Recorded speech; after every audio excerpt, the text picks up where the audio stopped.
Alright, hey guys, welcome back to my channel, and if you're new to my channel, welcome to my channel. So today I'm actually doing something very different than my other two sit-down videos. I'm actually going to be explaining the aquatic ape theory. And if you haven't heard of the aquatic ape theory, I'm not surprised, because I didn't learn about this till I want to say maybe a month ago, max. I just learned about it, and it's honestly super crazy to me.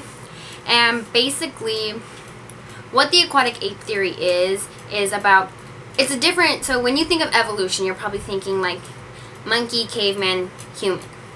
But with the aquatic ape theory, it is actually not like that. It's actually very different. And I actually have notes about the aquatic ape theory that I saw from like a TED Talk, and Kendall Ray, she explained it so good, you guys. I'm actually going to link her video in the description bar, because she explained the aquatic ape theory so good. Like the TED Talk was good, but her examples and stuff were really good. And honestly, that's pretty much what inspired me to do this video, because I feel like a lot of people should know about this this thought of evolution, because like I said, the way you think of evolution, you're kind of almost trained in school to think this is how it was done, this is 100% about how it happened. But of course, we all had that one teacher that was yeah, no, none of that was real, etc. But so basically, sorry, if you ever go to Starbucks, next time you go, get a passion tea lemonade sweetened, you'll thank me. Okay, so basically the aquatic ape theory is saying that instead of us coming from apes, like I said, we were actually water mammals. So basically, when you think of a water mammal, you're probably a dolphin, a whale, those things. So just to start that off, let me just explain something to you. So as you remember, I'm sure you've all heard of Pangea, meaning that if you put all of our continents together, it will basically fit together. So Pangea is the theory that they were all together at once and they broke away. And so basically that's saying that since they all broke away, obviously there was water all around this one piece before it broke away, correct? And so basically with all that water around us, you would think humans or mammals would have to adjust to that. So basically, whatever we were before we were humans was possibly a type of aquatic animal, meaning an aquatic mammal, beings such as seals, whales, all that. So one thing that really shows, so we have an odd amount of fat on us, and he's done. So we have an odd amount of fat on us, such as like I said, those whales, seals, and other aquatic animals. So that's showing, so that basically that, if you've ever been in the ocean, which I'm sure everybody has, if you've been in the ocean, you know the ocean can be very cold. And where I'm at, if I go to the beach near me, which would be Santa Cruz or San Francisco, that water is freezing at all times. It could be 105 degrees outside. The water is cold.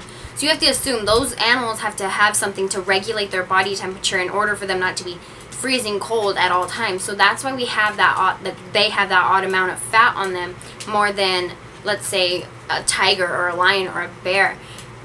Well, bears do have a lot of fat, but not as much as they do. Majority of their body mass is fat. And so with that being said, we as humans do have a lot of fat just like that as well. So maybe at one point our bodies had to regulate to that temperature, that cold water temperature, as much as they did.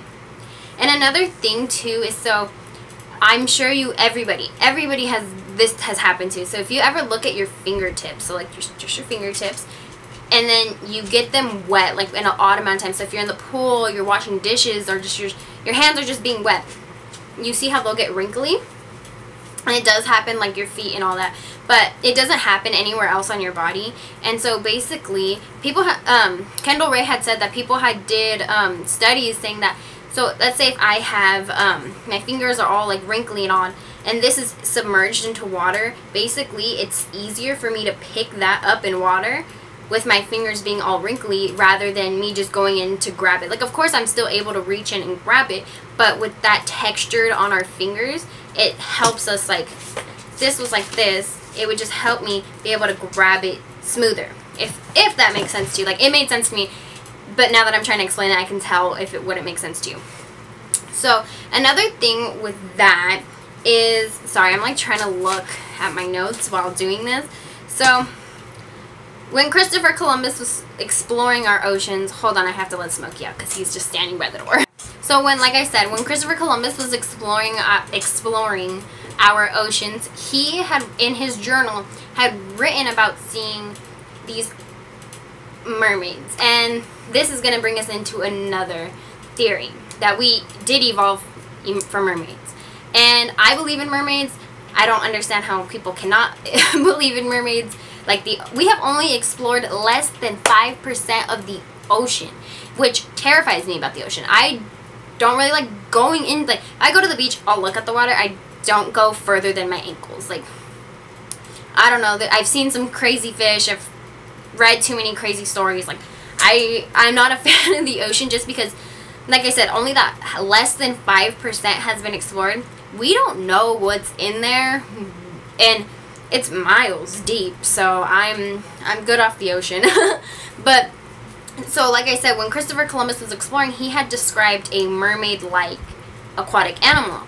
And Christopher Columbus, I could totally be wrong on this, was like exploring like the 14, 15, 1600s. So that's like a long time ago, before like a lot of these, like, not even just theories, like these sightings of mermaids happened. Because I know recently, like maybe like a couple years ago, 4 or 5 years ago, if that, there was a Animal Planet documentary about mermaids, and it kind of seemed fake, but at the same time it's kind of like, I don't know. But basically on that, like, it was just a lot of like sharing people's like sightings of mermaids. And the reason I'm putting quotes around there is because, again, we don't know whether they're real or not.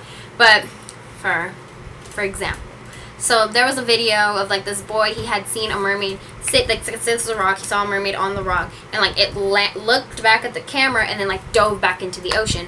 And I'll probably link the video down below, just because like it looks so real, but at the same time you're kind of just like, do I believe it? Do I not? Like, it looks fake, but it's because we've never like really seen a mermaid, if we know what a mermaid looks like. So we don't know what we're looking for, you know. That could have totally just been like somebody's friend, but at the same time it could have been real because we don't know.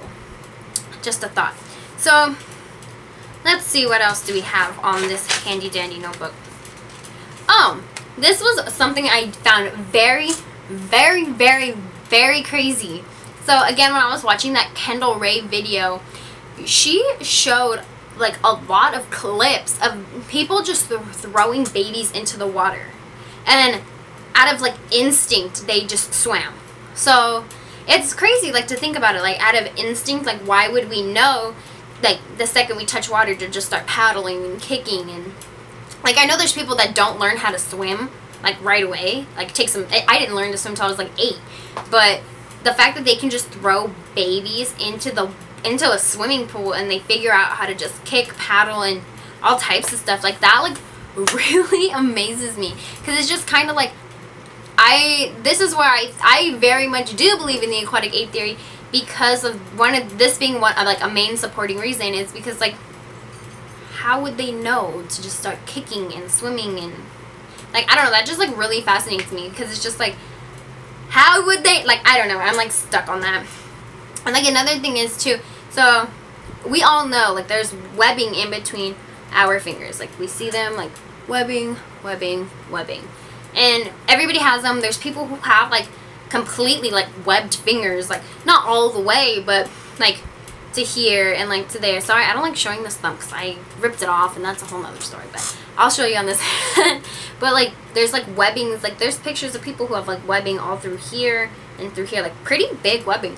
And so I don't know if you've ever seen like a seal fin or a walrus fin. That one's a really good example. So walrus fins are huge. Like, walruses are huge, but their fins, like, you can see in a walrus fin that they do have bones in their fins, but like this whole thing right here is webbed.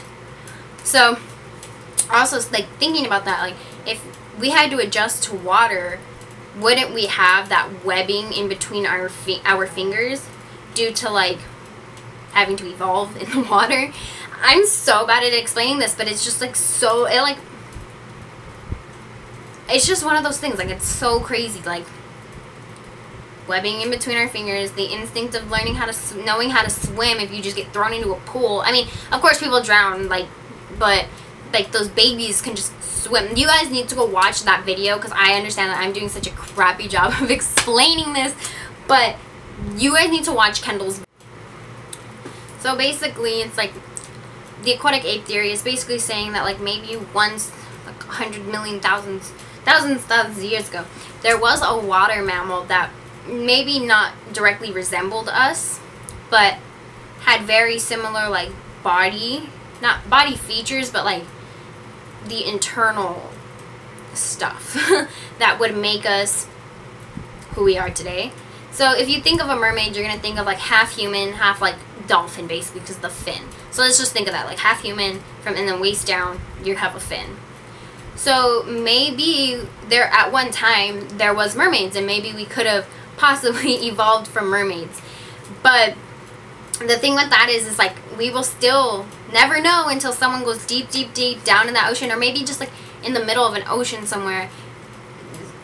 We have yet to see a mermaid, so we can't say that we evolved from mermaids, or we evolved from dolphins, or we evolved from chimps, apes, and such and such. But the thing with that is just kind of like saying that basically we evolved from something. Obviously, you have to imagine there's evolution everywhere, and a lot of people don't believe in evolution, which it's crazy. Like, things have to evolve. Like, even just our environment around us, it has to evolve. Like, it has to. Not only does it have to, it just does it.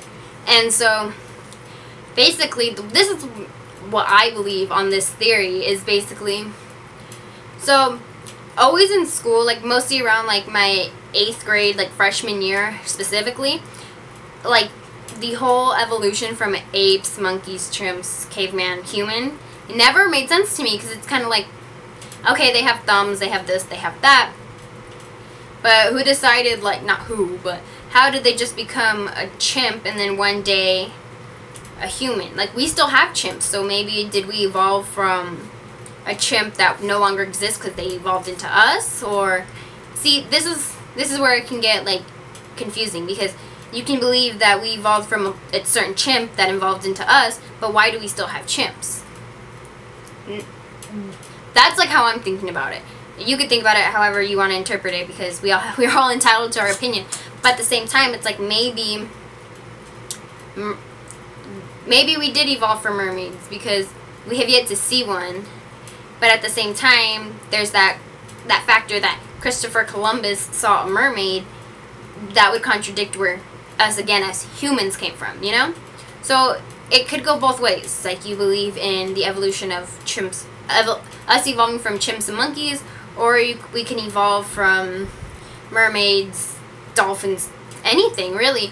It's just kind of how you interpret it. But I was really fascinated by the aquatic ape theory, because, like, you don't learn about that, and, like, that's, like, that honestly, like, kind of, like, goes crazy in my mind, because it's just kind of, like, first of all, like, who was the first person to think of this, or who was, like, the first person to be like, apes, chimps, monkeys, like, that was us, like, who was the man or woman who decided that? I don't know. So that's like super crazy. Please let me know what you guys think about that, because like I want to know your guys' opinions. Like, I really do, because it's like I said, it's very contradicting of like, where did we come from? But yeah, thank you guys so much for watching this video. And if you were, like I said, if you're new to my channel, please like and subscribe, and thumbs these videos up if you like them, because I honestly really love doing like conspiracy theories. And if you don't know what the Mandela effect is, ooh, I'll tell you about the Mandela effect. But I really like watching videos like this, so that'd be really cool if I could do this on my channel. So if you guys like things like this, please let me know. And I'm actually gonna start linking social media down below, because I don't know, I feel like I base a lot of my stuff off of my Instagram, and I did make a new Instagram just for my YouTube channel, because I didn't want to just like shove a bunch of stuff into my regular Instagram. But so basically, yes, and so I will link all of that good stuff below.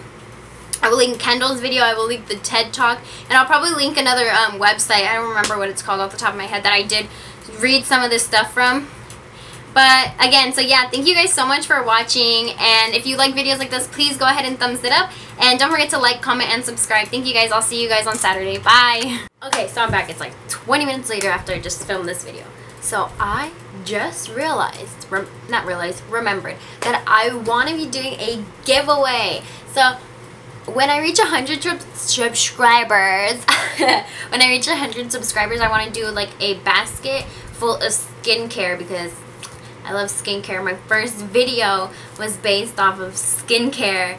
So yeah, so once I hit 100 subscribers, I don't know how I want to do the giveaway yet, but it'll probably be like up to like a, I don't know, it'll probably be like some of my favorite skincare in a basket, and I'll just mail it to wherever it needs to go. But yeah, I'm not too sure about how I want to do the giveaway yet, but I did want to put the word out there that I do want to be doing giveaways. So yeah, so once we get to 100 subscribers, or once we get to about 90 subscribers, I will probably make a whole video based on what will be in this giveaway and how we're gonna do it. Alright, so yeah, again, thank you guys for watching the video, and yep, let's hope we can get to 90 subscribers pretty soon so we can reach that 100 and do the giveaway. Alright, I'll see you guys later. Bye.